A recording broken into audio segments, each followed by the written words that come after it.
E aí, pessoal, hoje eu tô aqui para falar sobre um assunto que é tabu. E o que é um tabu? É aquele tipo de assunto que é socialmente proibido de ser falado. Fique comigo, se você não é inscrito no canal, se inscreva, se você não curtiu, curta, deixe também seus comentários. Vamos lá.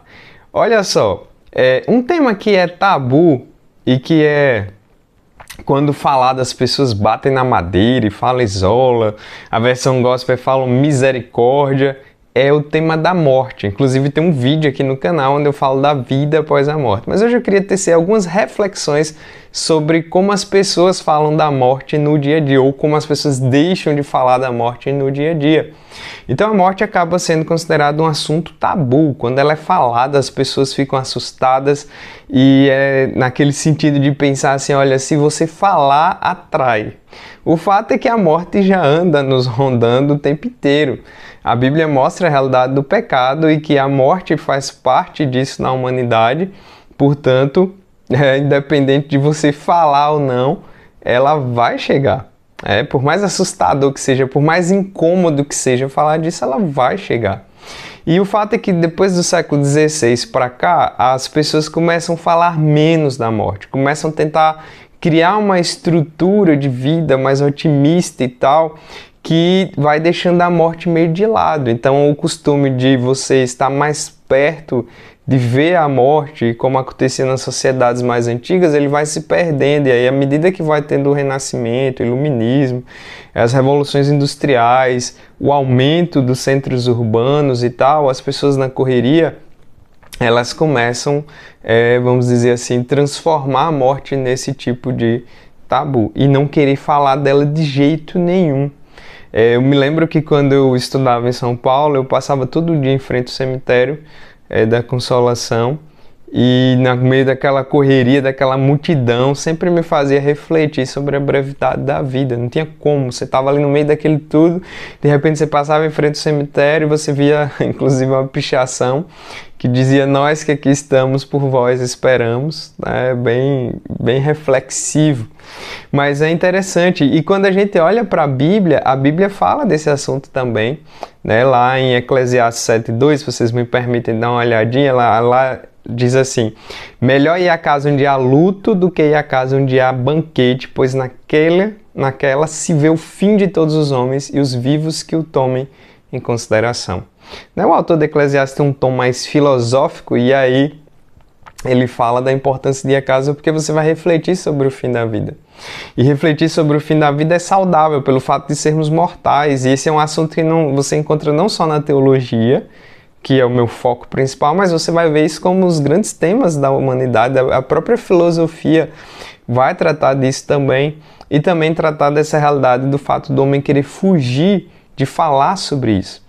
E hoje, cada vez mais, profissionais de outras áreas do conhecimento falam da importância de se falar sobre a morte para as pessoas, porque isso faz com que você viva diferente, você tenha uma postura diferente, você dê mais valor às coisas que realmente importam, isso olhando de um ponto de vista mais filosófico.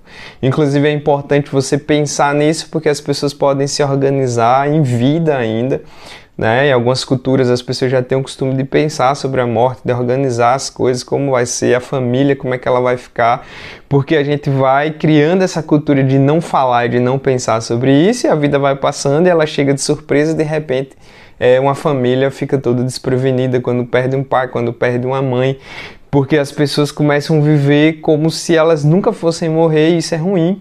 E até para as próprias pessoas quando elas estão doentes ou pessoas em fase terminal, né? Às vezes médicos, profissionais e outras pessoas, elas escondem a realidade da situação para não chocar a pessoa.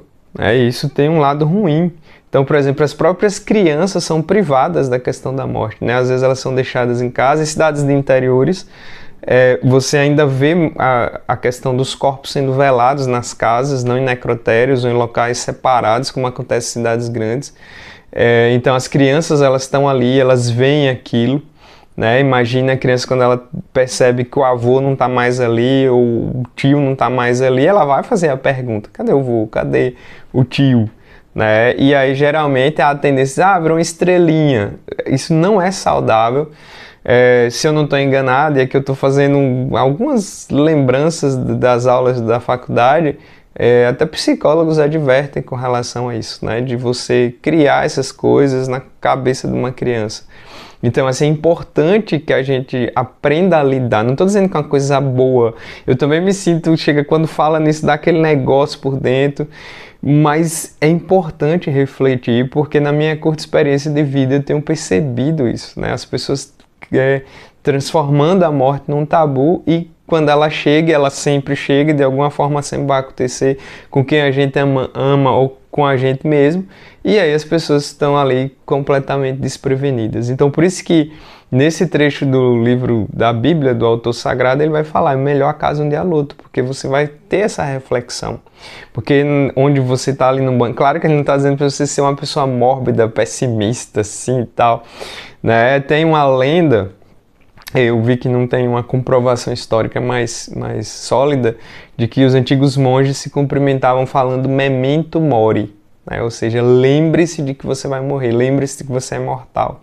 Na própria filosofia, os estoicos, uma escola de filosofia, também falavam da importância de você pensar na morte. Os antigos romanos também, justamente por esse fato, para você pensar, ter uma outra postura na sua vida e também pensar no legado que você vai deixar. Mas quando a gente olha para as Escrituras, para a Bíblia, a gente vê a Bíblia nos orientando a isso. O próprio livro de Eclesiastes também, no capítulo 9, o autor vai falar, olha, o ser humano, os homens sabem que hão de morrer. Então isso é uma das coisas que angustiam o ser humano. Porque por mais que você esteja protegido, ou você seja rico, ou tenha uma série de coisas que podem ali facilitar e proteger sua vida, mas ninguém está protegido com relação à temida morte, né? Então há vários assuntos que são tabus na sociedade, por exemplo, sexo é um deles, e para a Bíblia não é. A Bíblia fala desses assuntos tranquilamente, até porque a Bíblia é um livro que é muito realista, né? Vem do próprio Deus, não podia ser diferente, mas chega um ponto que a morte é mais tabu hoje do que a questão de falar sobre sexo, como era antigamente. Então são coisas aí para a gente pensar nisso, e aí quando a gente começa a refletir, a gente vê essa tentativa de fugir, né? As pessoas vão criando uma atmosfera de um otimismo artificial, né? Tentando fugir disso, e elas acabam muitas vezes adoecendo emocionalmente, ou não deixando de pensar na seriedade desse fato que vamos dizer assim, como a gente ouve muitas vezes em velórios, né? O fato mais certo da vida é a questão da morte. Mas o interessante é que assim, a Bíblia ela fala disso, mas ela também vai mostrar esperança, né? Jesus lá em João 11:25, ele vai dizer que aquele que crê nele, ainda que morra, viverá. Então, que coisa graciosa. O próprio Jesus experimenta a morte para que nos desse vida, e por mais assustadora que ela seja, por mais terrível, ainda assim nele nós podemos descansar verdadeiramente em paz, né? A gente vê muito nas lápides, nas mensagens de morte, naqueles santinhos que se distribuem, descanse em paz e tal, né? Mas a Bíblia vai mostrar para nós que o descanso em paz vem através de Jesus. O grande C.S. Lewis, que eu gosto muito, que vocês vão me ouvir citar várias vezes aqui, tem um livro dele, Anatomia de um Luto, que ele mesmo passa por uma experiência dolorosa de perder sua esposa que ele amava muito. E eu me lembro, eu li esse livro recentemente, também passei por uma situação de luto na família, e o Lewis, ele fala lá, né, de não gostar das pessoas que falam que a morte não é nada, que você não deve se importar com a morte. Eles não, tudo que existe importa.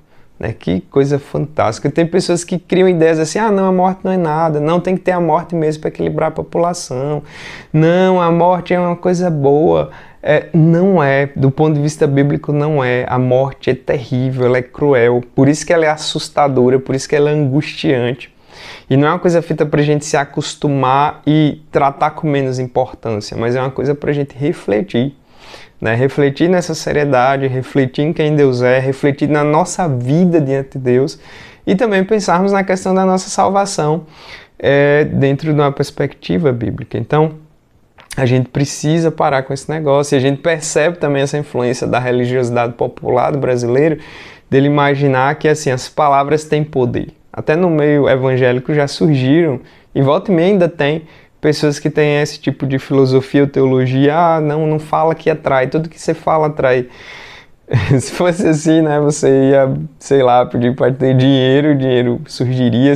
Surgem vários movimentos com relação a pensamento positivo e tal, mas do ponto de vista bíblico essas coisas não existem, né? Nossas palavras, elas têm um certo poder no sentido daquilo que ela vai transmitir, e também pelo fato como vai ser interpretado, e que uma pessoa pode ser abalada emocionalmente ali por o que você fala e tal. Aí é uma outra questão.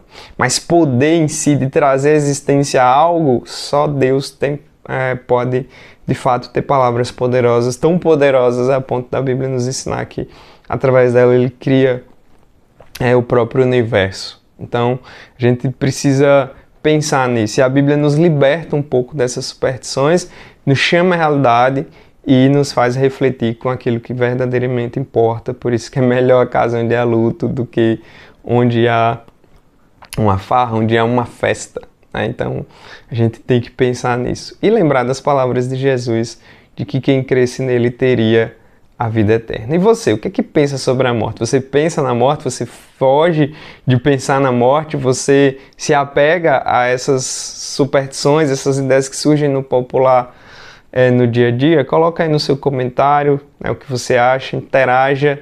Se você gostou do vídeo, compartilhe. Se você quer assistir mais coisas, temos aí mais um vídeo falando dessas temáticas, né, o que acontece depois da morte. Então vou deixar o cardzinho aí para você assistir depois. Se inscreve no canal, compartilha, faça com que esse canal cresça para que a gente continue produzindo aí conteúdos como esses para você. Valeu, até o próximo vídeo.